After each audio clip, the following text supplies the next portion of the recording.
Sir Lucif, nagpapanggap kayo na may amnesia dahil gusto niyo na malaman ang dahilan ng pagbabalik niya?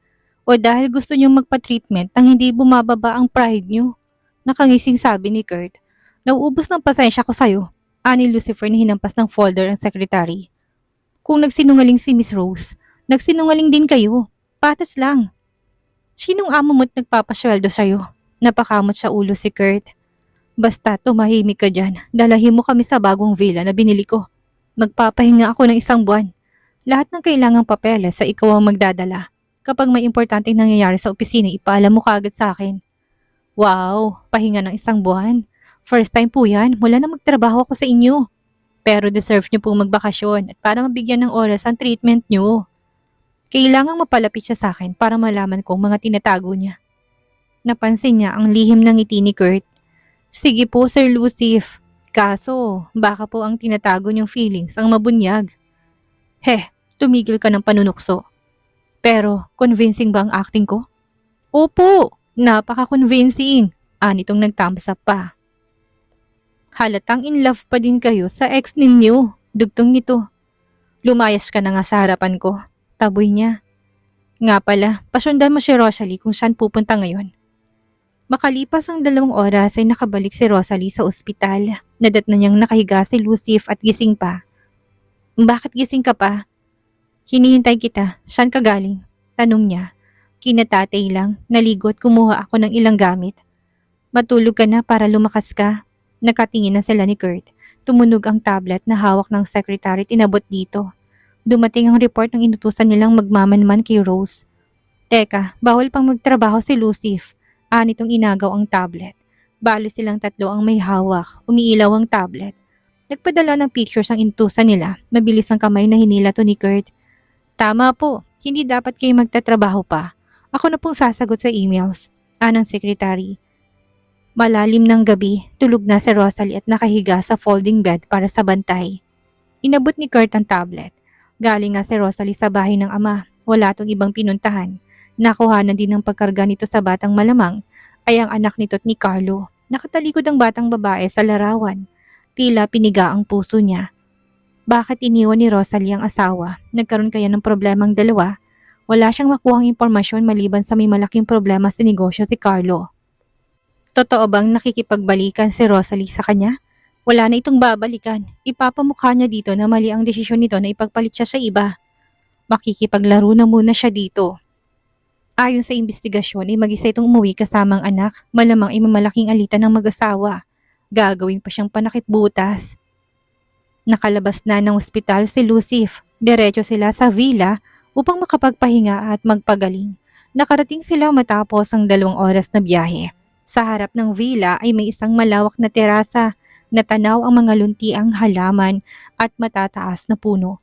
Perpektong lugar para sa pagpapagaling mo, Lucif. Makakatulong ang relaxing ambience at sariwang hangin upang makarecover ka kagad. Ani Rosalie na umaalo ng buhok sa hangin. Kailangan gumaling si Lucif upang magawa niyang plano. Nakaramdam siya ng guilt. Tunay ang pagnanais niya na gumaling ito, ngunit kailangan niyang mabuntis sa lalong madaling panahon. Nakaupo si Lucif sa mesang nasa balkonahe, nakatanaw sa malawak na hardin. Tila malalim ang iniisip nito. Lumapit siya dalang tray ng mainit na gatas. Inumin mo tong gatas. Salamat. Sagot nito ng mahina tinanggap ang baso. Ngumiti siya ng matamis dito. Sana'y makarecover ka na ng mabilis. Kung may kailangan ka, ay magsabi ka lang. Wala pa rin akong maalala. Hinaplos niyang mukha nito. Huwag mong pilitin, babalik din sa normal ang lahat. Hindi ko alam kung paano kita pasasalamatan sa lahat ng ginagawa mo para sa akin. Kapag magaling ka na, make love to me. Buong gabi, nasamit si Lucif sa iniinom na gatas sa diretsong sagot niya. Bakit naman yun kagad ang naisip mo? Dahan-dahan siyang lumuhod sa harap ni Lucif at hinawakan ng kamay nito. Ang mga matay nakatutok sa mga mata ng dating asawa. Kasi may sakit ka din na erectile dysfunction. Kailangan magamot kagad yan. Lalo at naaksidente ka pa, baka lumala. Just let me know kung kaya mo na. Huwag kang mag-alala kahit na ako magtrabaho sa kama. Nakahiga ka lang. Tuluyan ang inubo ng malakas si Lucifer. Grabe ang bed life natin nun. Lahat ng posisyon at lugar na subukan na natin. For sure, namimiss mo na. Inubo ulit ang lalaki. Mukhang nalamigan ng likod nito kaya tumayo siya tinagod ang likod nito mula sa harap. Tila naman na-suffocate ang binata nang hindi sinasadyang tumama ang kanyang dibdib sa mukha nito. Okay na ako. Anitong tumayo't sabay na nakatayo din ang pagkalalaki nitong bumundol sa kanyang puson. Nalaki ang mga mata niya. Napababa siya ng tingin sa suot nitong gray pants. Magandang senyales to. Malamig dito, papasok na ako sa room. Anitong mabilis ng bawat takbang. Sumunod siya. Bakit, Lucifer? May masakit ba? Ani ang inawat sa pagsarang pinto at pumasok. Tumingin si Lucifer sa kanyang mga mata at hindi na ito makapagpigil pa. Ang mga kamay nito'y dahan-dahang humaplos sa kanyang buhok. Hinawakan nitong pisngi niya at nilapit ang kanyang mga labi. Ang mga labi nito'y dumampi sa labi niya. Dahan-dahan ngunit puno ng sensasyon. Habang sila'y naghalikan, naramdaman nilang init na kanilang mga katawan. Tila sila tuyong kahoy na sinilaban. Dinig nilang malalakas na tibok ng kanilang mga puso. Isang malakas na katukang nagpahiwalay sa kanila. Pumasok si Kurt. Sir Lucifer, padating si Angela. Ha? Paano niya nalamang nandito ako? Naalala mo si Angela? Kunutong noong tanong niya. Miss Rose, naikwento ko kasi si Angela kay Sir Lucifer, kaya kilala niya. Hindi ko alam kung bakit siya nandito ngayon. Magtago ka po't baka kapag nalamang nandito kayo ay tsak na hindi siya uuwi. Walang dapat na makaalam na may amnesia ako kaya kunwari nakakaalala ko. Kurt, dito ka lang at huwag kang aalis. Nagtago siya sa ilalim ng malaking mesa. Naupo naman si Lucifer sa swivel chair. Naipit siya sa pagitan ng mga hita ni Lucifer. Napahawak siya sa hita nito. May kapilyahan siyang naisip. Kailangan niyang mag-build up ng tensyon sa pagitan nila. Kahit pa na magmukha siyang uhaw at sabik, kapag bumalik ng alaala nito'y tsak na ipagtatabuyan siya at mawawalan siya ng pagkakataon. Hinimas niyang hita ng lalaki at napapitlag ito. Lucifer, bakit hindi ka pumapasok sa office at hindi ka umuwi sa mansyon? Wala akong kasama. Nasa bakasyon silang lahat. Pinagtataguan mo ba ako? Kung hindi ko pa sinundan si Kurt, hindi ko malalaman kung nasan ka. Tinignan ng matalim ni Lucifer ang secretary. Gusto ko lang magpahinga. Huwag ka mag-alala. Mamili ka ng vacation package. Babayarin ni Kurt para malibang ka. Walang kahit na anong bakas ng aksidente si Lucifer. Kahit nga sugat ito'y sa ulo'y sa gawing tagiliran lang, kaya kung titignan ay normal ito. Talaga, Lucifer? Bakit hindi tayong dalawang magbakasyon?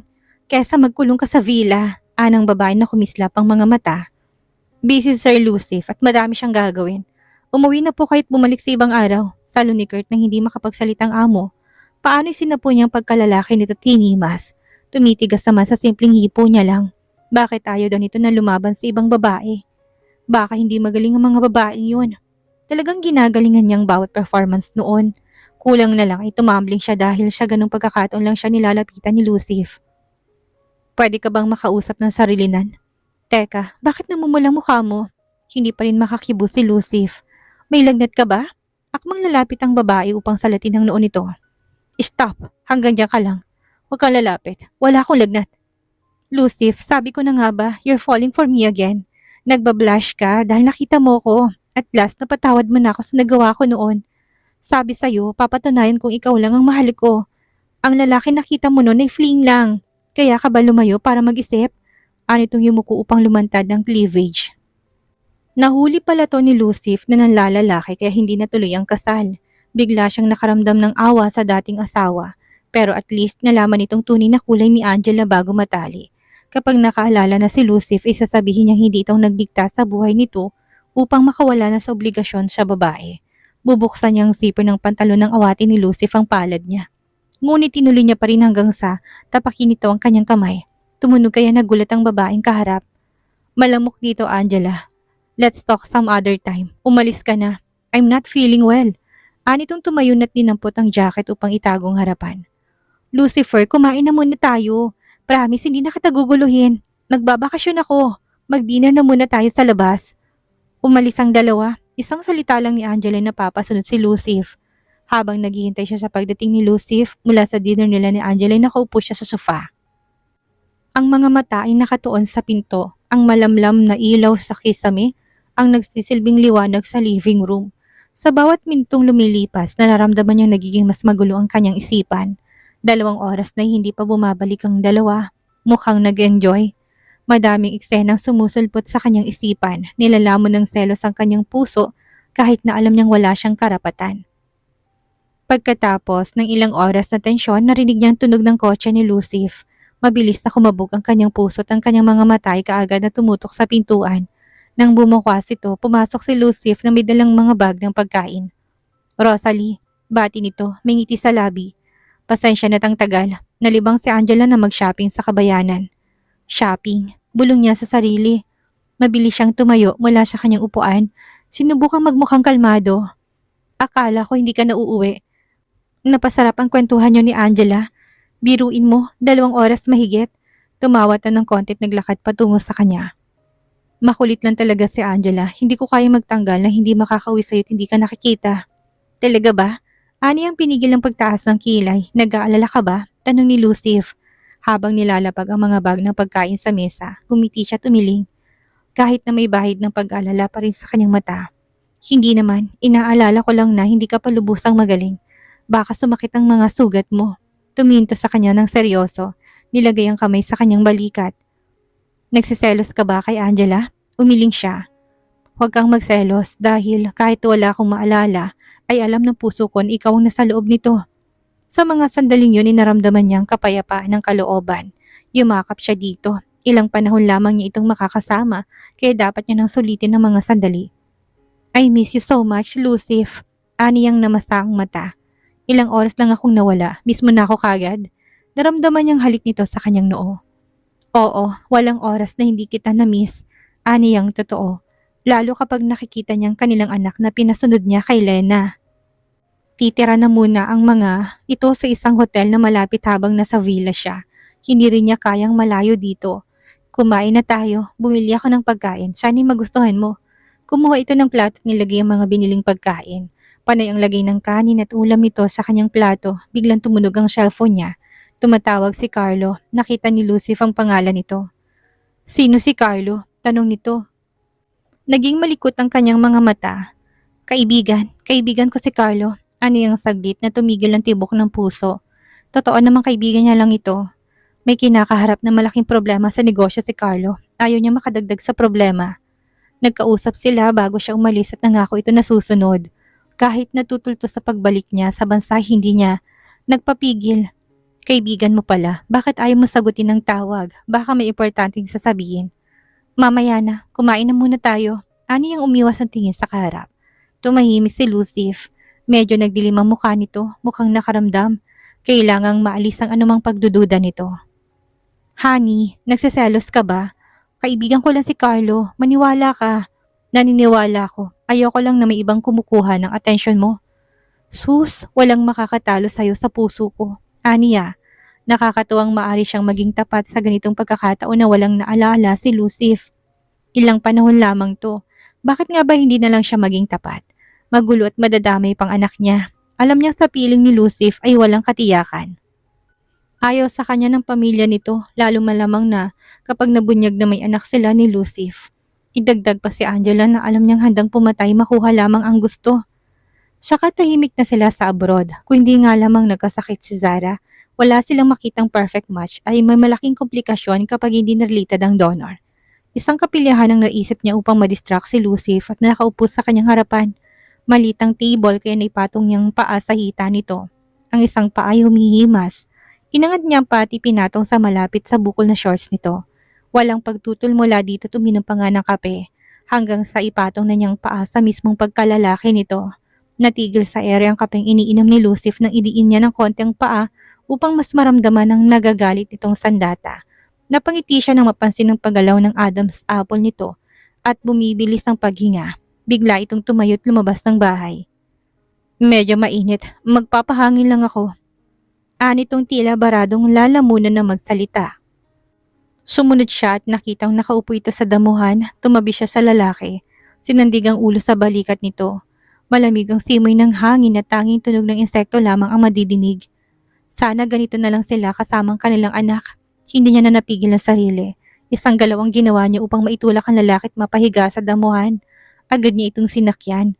Nakita niyang pagtutol sa mukha nito kaya mas naging pangahas ang kilos niya. Tinanggal niyang lahat ng hiya. Kailangan niya itong gawin para mabuntis. Sigurado ka ba? Anitong tumigil sa ginagawa, bahagyang kumunot ang kanyang noo. Dahil kapag may nangyari sa atin, sa akin ka na ulit. I won't let you go. I'm yours, Lucifer. Ani ang naging hudyat upang magpatuloy sila. Sa naudlot na pagniniig, binuhat siya nito at dinala sa kubong nasa gilid. Mukhang heto ng katuparan ng kanyang pag-angakit. Ididikit sana niyang labi sa labi ni Lucif nang biglang sumulpot si Kurt. Tila sila binuhusan ng malamig na tubig. Sir Lucif, may malaking problema, ani Kurt na nahinto sa pagsasalita nang maabutan na eksenang karga siya ni Lucif. Lucif, ibaba mo ako, ani Rosalie na nahiya kay Kurt. Binaba siya ni Lucif na masamang tingin sa sekretary. Kung nakakamatay lang ang tingin ay tumumba na si Kurt. Sir Lucif, may cybersecurity attack po na nagaganap sa kumpanya ngayon. Ha? Ano nangyari? Nalamig ang kanyang katawan. Kung magkakaroon ng breach sa database ng LD Corporation, hindi lang ang kanilang mga customer ang maapektuhan, kundi pati na rin ang kanilang mga kasosyo sa negosyo mula sa iba't ibang panig ng mundo. Agad silang nagtungo ni Kurt sa opisinang pinagawa niya sa villa. Binuksan niyang laptop ngunit hindi niya ma-access ang system ng kumpanya. Tinawagan ni Lucifer si Anthony, ang Chief Cybersecurity Officer ng kumpanya. Anthony, ano nangyayari? Sir Lucif, may nadetect kami na mga suspicious na activities sa inventory system natin. May mga hindi otorisadong IP address na nag-attempt na pumasok sa supplier database at mga sales records. I think we've been targeted for our product information. Tugon ni Anthony, ang boses ay puno ng pag-alala. We're locking down all the access points. Ginagawa na namin ang lahat. Ang anumang leak ng impormasyon gaya ng production plans at pricing strategies ay maaaring magdulot ng malaking pinsala hindi lamang sa LD Corporation, kundi pati na rin sa kanilang mga supplier at retailers. Shut it down. Agad na utos ni Lucif. Ilak lahat ng system at mag-start ng investigation. I need to know what they've access.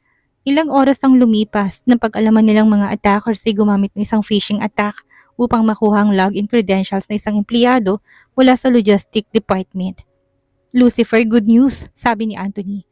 We've managed to trace the source. They were targeting our shipping data to find out which high-demand products were set to be shipped to major retailers. That means they were trying to hijack our shipments and sell them elsewhere. That's worse than I thought, sagot niya. We need to notify our retail partners now and lock down those shipments. Sa kabila ng lahat ng ito, napagtanto niya na hindi lang ang ditang banta. Ang brand reputation ng LD Corporation ay nasa alanganin. Kung mapapalabas sa publiko na sila ay nahak, maaari itong magdulot ng pagkawala ng tiwala mula sa kanilang mga customers at partners. Ang LD Corporation ay matagal nang kilala sa pagiging leader sa kalidad ng mga sapatos at hindi niya kayang pahintulutan na madungisan ang reputasyon nila. Ang tanong, sino nagtatangkang hindi maganda sa kumpanya? Nahulog siya sa malalim na pag-iisip. Nasaan si Rose? Tanong ni Lucif kay Kurt. Dahil busy po kayo kanina sa online meeting ay may kakatagpuin daw po ang kaibigan. Kaibigan? May nerbyo siya sa isiping si Carlo ang kakatagpuin ni Rose kaysa sa hacking incident kanina. Pinasundan mo ba siya? Yes po. Alamin mo kung nasan. Tinawagan ni Kurt ang tauhan nila. Sir, nasa Atami Hotel daw po. Hotel? Sino kasama? Ano yung inagaw ang phone kay Kurt? Bumabangon ng iritasyon sa boses niya. Hindi ko po nakita at hindi pa po lumalabas si Miss Rose sa hotel. Nakaabang po ako sa harap. Anang nasa kabilang linya. Ipadala mo ang address at pupuntahan ko. Nakarating sila ni Kurt sa hotel. Nagabot siya ng ilang blue bills sa receptionist upang alamin ang room na pinasukan ni Rosalie. Huhulihin niya sa akto. Nagtagis ang kanyang mga bagang. Sir Lucif, hindi kaya magalit si Miss Rose at sinusundan natin siya. Wala akong pakialam. Malaman ko lang na nakikipagkita siya kay Carlo. Pipilipitin kong leeg niya. Parang ikaw ang hawak sa leeg, Sir Lucif. Anong sabi mo? Wala po. Mag-doorbell po kayo ng mahinahon. Baka naman nag-uusap lang sila. Nag-uusap? Sa loob ng hotel na mahigit na 1 oras na? Pinindot niya ang doorbell, ngunit hindi binubuksan ng pinto kaya nag-doorbell siya ng sunod-sunod. Baka nagkakasarapan ng mga ito at hindi naririnig. Sisipain na sana niyang pinto nang bigla itong bumukas at bumulaga sa kanila si Rosalie na hawak ang isang batang natutulog. Napatitig siya sa batang babae. Tila ko anong humaplo sa puso niya, kamukha ito ni Rosalie. Hindi maikakailang mag-inang dalawa. Lucif, bakit kayo nandito? Ani Rosalie na bakas ang gulat sa muka. May nakarating sa aming mensahe na nandito ka raw sa hotel na to. Kaya napasugod kami. Akala namin na may problema. Kaya kahit na masyamang pakiramdam ni Sir Lucif ay sumama siya. Sabi ni Kurt. Tama, sino kasama mo dito? Ani yan na nakatingin kay Zara na natutulog at luminga sa loob. Baka sa mukha ni Rosalie ang pagkalito. Wala namang problema, pinuntahan ko lang kaibigan ko. Lumabas si Lena. Sir Lucif, tinawagan ko po si Rosalie, hindi niya pinansin ang babae.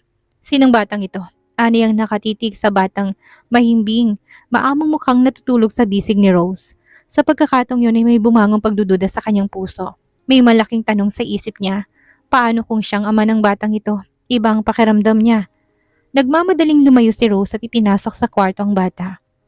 Lucifer, umuwi na tayo. Hinila ni Rose ang kamay niya na inalis niya. Sinong bata? Kamukhang kamukha mo. Gusto niyang madinig ang kasinungalingan nito. Anak ko si Zara. Mahabang katahimikan. Sinong ama? Tanong niya na kahit na alam niyang si Carlo ang ama ng bata. May konting pag-asa sa puso niya na sabihin nitong siyang tatay. Lucif, maalala mo din ang lahat. Maguguluhan ka lang. Sino ngang ama? Ani ang napalakas ang boses. Hey, don't yell! Who are you? Ani Zara na nagising at hindi nahabol ni Lena. Lumapit ito sa tabi ng ina. Naaliw siya sa mini version ni Rose. Nagtamang mga mata nila ng bata. Bakit parang nakikita niya sarili niya sa paslit? Lumuhod siya upang magpantay sila. May damdaming humaplos sa kanyang puso. Hindi niya kayang bigyan ng pangalan. Napalakas lang ang boses ko. Hindi ako sumisigaw. Don't yell! Sumbong po kita kay Daddy Carlo. Kumirot ang puso niya na madinig ang sinabi ng bata. Kumpirmado, si Carlo ang ama. Napatitig si Lucif sa batang nakatingala sa kanya. May kakaiba siyang nararamdaman para dito o sadyang nag-iilusyon siya ng isang buong pamilya para sa kanila ni Rosalie. Hello, I'm Lucif. What is your name? Zara? My name is Zara. Bibong sagot nito. Ang ganda ng pangalan mo. Bagay sa ganda mo. Gusto mo bang sumama sa kung saan nagkatira ang mami mo ngayon? Lalaki ang mata ng bata. Sunod-sunod tong tumango. Parang pareha sila ng mata. Mas pilantik lamang ang pilik mata nito. Heto na naman siya at nakikitang gustong makita. Lucif, hindi kailangang tumira si Zara sa villa. Baka makaistorbo sa trabaho mo. Bakit hindi? Para magkasama kayo. Pati si Lena pwede ring manatili sa villa. Matigas ang pagtutol niya. Hindi na. Namasyal lang sila ni Lena. Hindi sila magtatagal at uuwi na din. Kinarga na niya si Zara upang hindi na makatutol si Rose. Kurt, ayusin mong bill nila sa hotel. Baling niya sa secretary. Teka Lucif, hindi pwedeng. Humahabol pa si Rose ngunit naglakad na siya palayo kargang paslit na nakatingin sa kanya. You're so handsome! Anang batang kinurot ng pisngi niya. Malinaw ang mga mata mong bata ka. Ani Lucif na maluwag ang pagkakangiti. Sir Lucif, mukhang madali rin kayong mauto ng batang yan. Manang-mana sa ina. Bulong ni Kurt. Hindi niya pinansin ang panunukso ng secretary. Rose, pumasok ka na sa kotse. Sa likod kayong mag-ina para safe. Ani ang pinagbukas ng pintong babaeng bakas sa mukhang pagtutol. Pumasok siya sa kabilang side at hawak pa rin si Zara. Akin ang bata at baka nabibigatan ka na. Ani Rose, hindi ako na magkakarga. Ani ang pinisilang pisngi ng bata. Are you mommy's friend? No, I'm her boyfriend, sagot niya. Huy Lucifer, matalinong bata yung kausap mo. Kahit na mahina siya sa Tagalog. Niintindihan ka niya. Tila ito bingi. Do you love your mama? Tumango ang paslit. I also love your mama. Tumingin kay Rose si Zara. We love you, mommy. Hindi niya mapigil na halikan ng bata sa pisngi. Ang bango ng paslit kahit hindi na baby. Bakit may panghihinayang siyang nadama na hindi niya ito nakita ng baby pa? I will buy you a lot of toys. Anong toys ang gusto mo? Nag-isip ang bata. Clay? Ano pa? I can buy all the toys that you want. Clay is okay? Pero laro po tayo. Oo, maglalaro tayo bukas. Dadating ang mga toys mo. Ikaw muna ang daddy ko. Anang pastit na yumakap sa kanya at humalik sa kanyang pisngi. Hindi niya alam kung bakit namasang mga mata niya. Sa totoo lang ay ayaw niya maging ama. Kaya nga madalas niyang pagalitan si Rose noon kapag nakakalimot na uminom ng contraceptive pill. Baka kasi hindi niya kayang responsibilidad. Ngunit iba palang saya na may batang asa at magmamahal. Napakagaan ng kanyang pakiramdam. Nakarating sila sa villa. Hawak pa din niya si Zara na nakatulog na sa kanyang balikat. Binigay din sa wakas ni Lucif si Zara kay Rosalie. Kanina pa siya parang hihimatayin sa kaba. Natutuwa siyang na makitang magkasamang mag-ama ngunit wala siyang balak na isaling anak sa magulong mundo nila ni Lucif. Sinara niyang pinto sa kwarto. Ninervyos ako doon, sabi ni Lena. Mas lalo na ako. Nakita mo hindi na ako nakatutol. Ani ang maingat na binabang anak sa kama. Huwag kang mag-alala. 2 araw lang ay aalis na kami ni Zara. Oo, hindi kayo pwedeng magtagal dahil baka malaman niyang siyang ama ni Zara. Sige, ako nang bahala. Pero nakita mo bang mag-ama? May koneksyon ka agad. Iba talagang lukso ng dugo. Biglang sinalakay siya ng lungkot. Naupo siya sa gilid ng kama at tinitigan ng anak. Wala siyang di kayang gawin para sa anak. Bakit hindi mo nalang ipagtapat kay Lucif ang totoo? May amnesia lamang si Lucif at nagsinungaling ako nang nakabalikan kami. Kaya ganito kabuting trato niya sa amin. Matindi ang galit niya sa akin at anumang oras ay posibleng bumalik ang alaala niya. Pero gusto niya si Zara. Ayaw ni Lucif ang anak, lalo't isang kagaya ko ang ina. Ilang beses na sinabi sa akin yun noon. Ikaw na nagsabi noon, iba na ngayon. Lumambot ng puso niya para sa'yo. Dahil may amnesia siya. Kapag bumalik ng kanyang alaala, magbabalik din ang galit niya. Hindi ko na naising magkaroon ng magulong buhay si Zara. Kapag nakuha ko ng gusto ko, lalayo kami ulit ng anak ko.